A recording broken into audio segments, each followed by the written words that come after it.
সব সময় ইস্তেগফার পড়লে আপনি মুস্তাজাবুদ দাওয়া হয়ে যাবেন। কি হয়ে যাবেন? মানে দোয়া করলেই কবুল করবে কে? আল্লাহ। মুস্তাজাবুদ দাওয়া, এই টার্মিনোলজি, এই পরিভাষাটা কি আজকে প্রথম শুনলেন? জি জি জি। খেয়াল রাখবেন, মুস্তাজাবুদ দাওয়া মানে এমন ব্যক্তি যেই ব্যক্তি দোয়া করতে দেরি কিন্তু দোয়া কবুল হতে দেরি হয়। হাত তুলে দোয়া করতে দেরি, মুহূর্তেই দোয়া কবুল করে নেয় কে? আপনি যদি সব সময় ইস্তেগফারের আমলটা করেন, আপনারে মুস্তাজাবুদ দাওয়া বানিয়ে ফেলবে কে? আপনারা ইমাম আহমদ ইবনে হাম্বলের নাম শুনেছেন? আমাদের ইসলামে 4টা মাযহাবের প্র্যাকটিস আছে, অনুশীলন। হানাফি, শাফিঈ, মালিকি, 4 নাম্বারটা কথা কন। আরো অনেক মাযহাব আছে, কিন্তু এই 4টা মাযহাব বেশি প্রসিদ্ধ। গোটা বিশ্বের মানুষগুলো কোরআন সুন্নাহর আলোকে যে আমলগুলো করে, এটা 4টা মাযহাবের রেফারেন্সের সাথে কোনো না কোনো ভাবে মিলে যায়। এটার প্রথমটা হচ্ছে হানাফি, দ্বিতীয়টা শাফিঈ, তৃতীয়টা 4 নাম্বারটা সবাই বলেন কি নাম? হাম্বলি। ইমাম আহমদ ইবনে হাম্বল এই মাযহাবের ধারক, বাহক, প্রতিষ্ঠাতা। তিনি ছিলেন জগৎ বিখ্যাত মুহাদ্দিস। ওনার পুরো জীবনটা উনি হাদিস সংগ্রহের কাজে ব্যয় করেছেন এবং একক স্বতন্ত্র হাদিসের গ্রন্থ হিসেবে পৃথিবীর সবচাইতে বড় যে হাদিসের কিতাব, ওইটার নাম হচ্ছে মুসনাদে আহমদ ইবনে হাম্বল। যারা আলেম ওলামা আছেন জানেন না? মুসনাদে আহমদ ইবনে হাম্বল, এটার মধ্যে প্রায় 40,000 হাদিসের কম্পাইলেশন আছে। সুবহানাল্লাহ, বাড়িতে গিয়ে বললেন। এত বিশাল হাদিসের গ্রন্থের রচয়িতা। ওনার শেষ জীবনে উনি হাদিস সংগ্রহের জন্য সফর করতেন।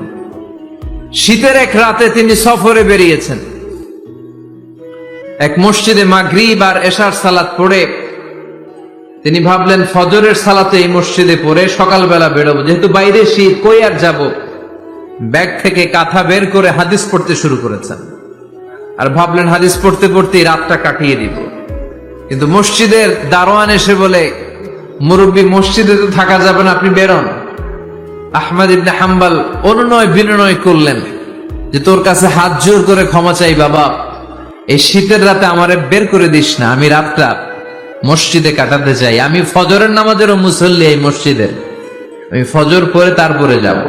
দারোয়ান সে না ছোট বান্দা, সে বলে না, মসজিদে থাকতে পারবেন না, বেরোন। না বেরোলে গাছটি সহ ঘাট ধাক্কা দিয়ে বের করে দেব।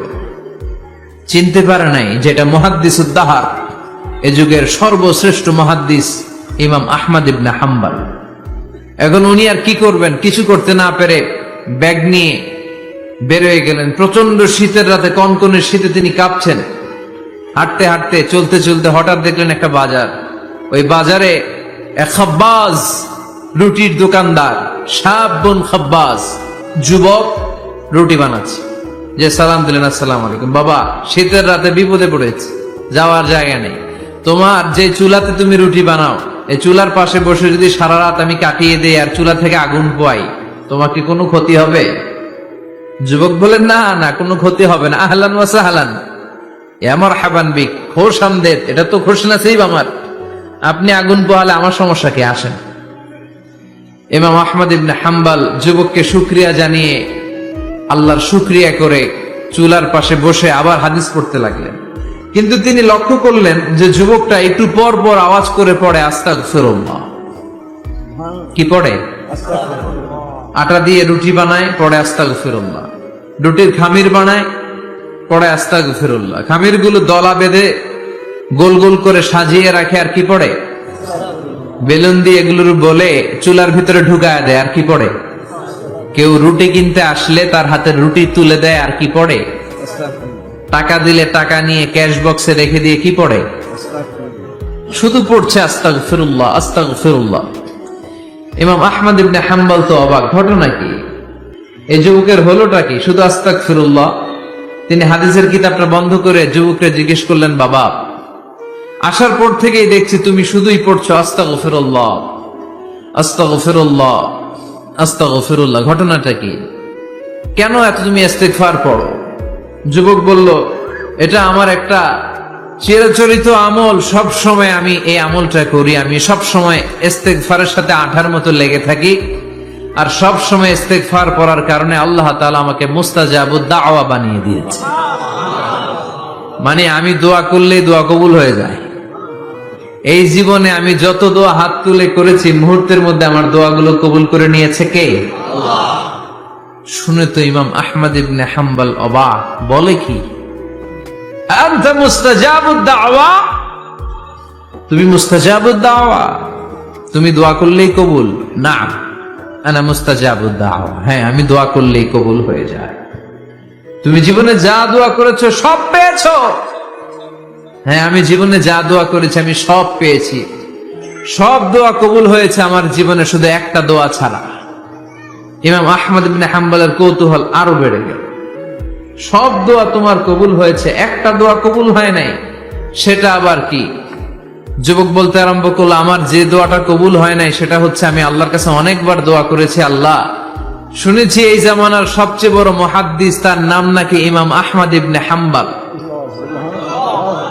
আল্লাহ তোমার কাছে আমার আকুতি, তোমার কাছে আমার মিনতি, আমি যেন এত বড় মুহাদ্দিসের হাতে হাত রেখে মুসাফা করতে পারি আর তার কপালে একটা চুমু দিতে পারি। আমার এই দোয়াটা আজও কবুল হয় নাই।